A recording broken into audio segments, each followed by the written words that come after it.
Okay, so Bach, C major suite, Bourrée's 1 and 2, grade 7 syllabus. The whole idea, as we've already discussed in lessons, is to keep your staccato quavers in a particular point in the bow. This is the best part of the bow. So every time you get this, you want to be doing it in the same, use the same part of the bow.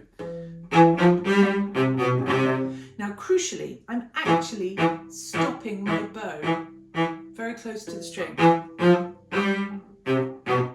especially the two up bows.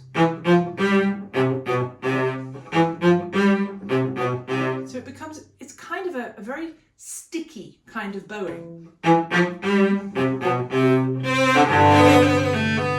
And when you have a crotchet, use a little bit more bow, less sticky.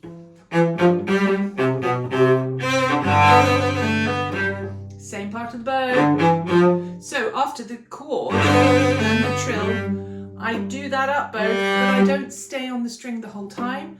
I come off the string and I travel the rest of the retake in the air. Off I go, back to the same part of the bow. And again.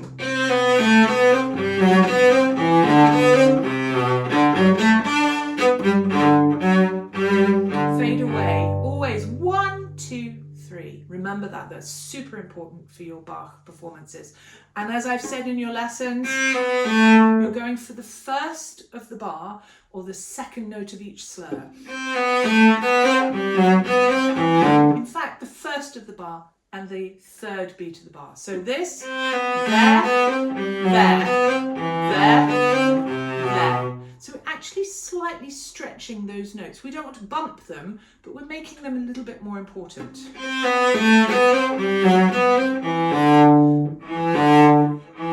I actually go a slightly faster bow for those important notes.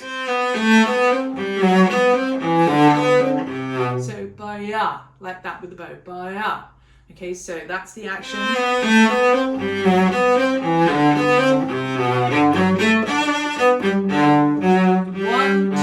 2, 3, phrasing away. Same part of the bow for this little pattern again.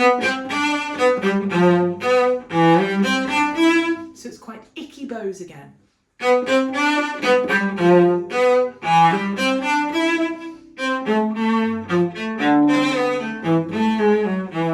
So the tuning there, we need to take care. This is first position, so you're okay.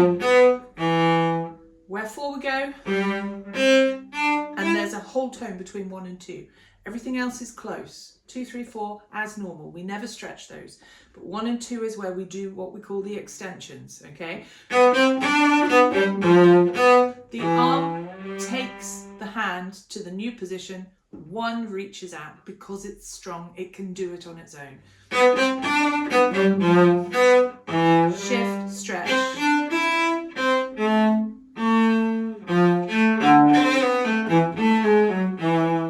Just try that bit again with me. 1, 2, 3. Arm.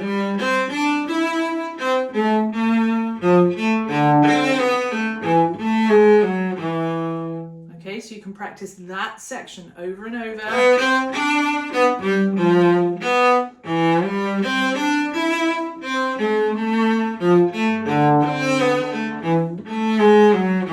So thinking about the bowing in this section, sometimes you have a separate quaver and then it's followed with a slur for 3 quavers. So we need a fast light bow for the separate note and a longer, slower bow for the longer slur. So look what I do with my bow speed. Here we go. There was a fast bow. So fast. So fast, slow, fast, slow. So I play from the beginning of the line.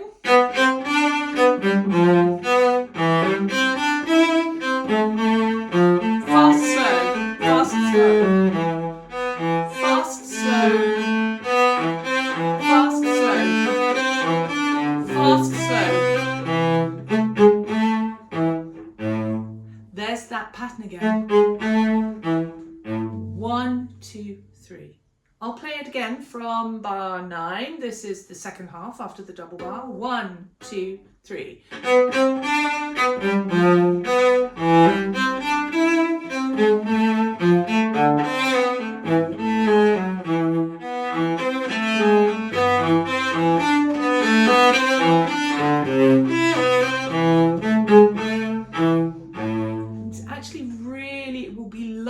If we can get this note really in tune. So from the beginning of the line, first position, it's all okay. Where 4 lives, put 2.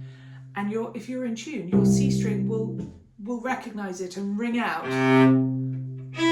It's still ringing.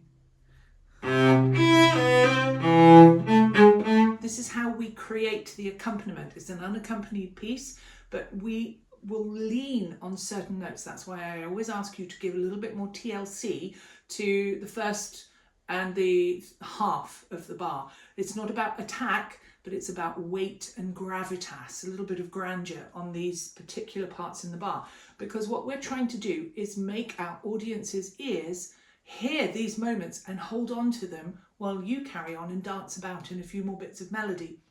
And the audience's ears are holding on to the notes that are part of the accompaniment. So it's kind of smoke and mirrors. We are creating an accompaniment that isn't there, but our audience hears it and things ring in their ears as we play.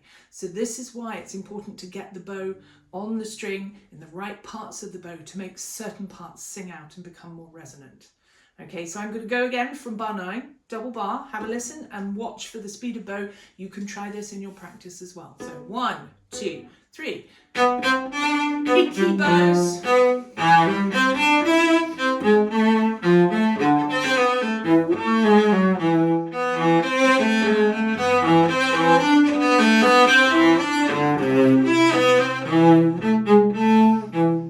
Fading away. Now there's a crucial one. These string crossings in the middle of your slur, you can try that. I'm not overacting this. I really do want you to do it from the upper arm. I've talked about this in lessons. If you try to do it with your fingers and your wrist, it will be lumpy, and we don't want that. We don't want lumpy Bach. So it comes, the bow only touches the string because this arm has gone higher. So it's going to push the bow by side effect. Practically, it pushes the bow onto the upper strings just by raising your arm, but keep it flowing as well. So from the end of the fourth line up, this is upbeat into 17. 1, 2, 3.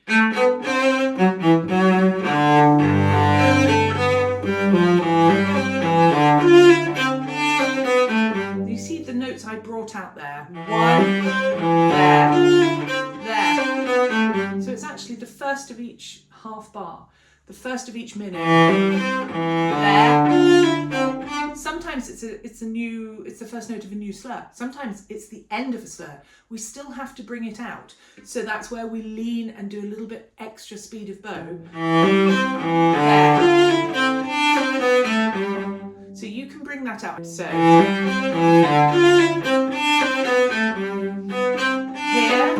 there, there, there. So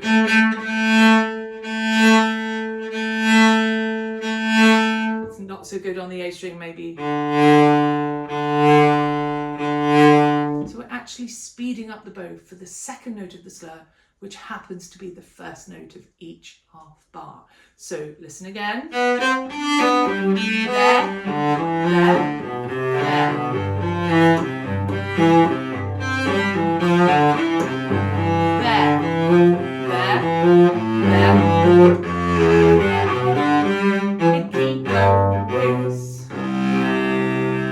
So as soon as you get this, you need to be in that part of the bow. If you're not, you have to think back a bit and travel through the previous bar, getting yourself to the right point in the bow. This is all about bow distribution.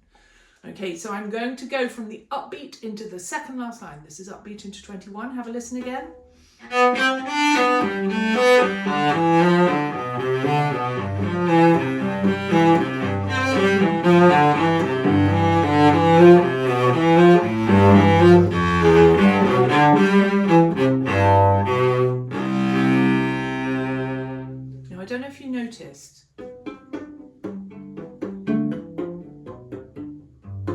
this is what I'm doing all the time.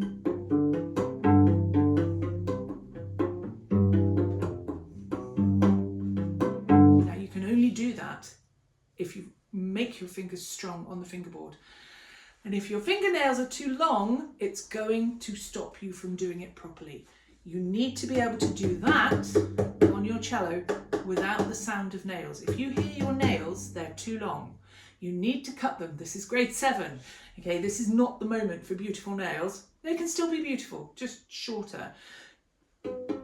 Your fingers have to hammer. They have to be really firm, little hammers on the fingerboard there. And then it brings out all the articulation within the slurs. The notes enunciate, they speak properly as you're playing. So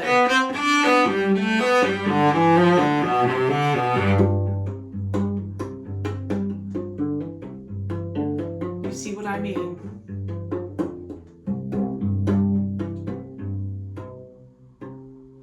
Okay, you need to work on that, okay?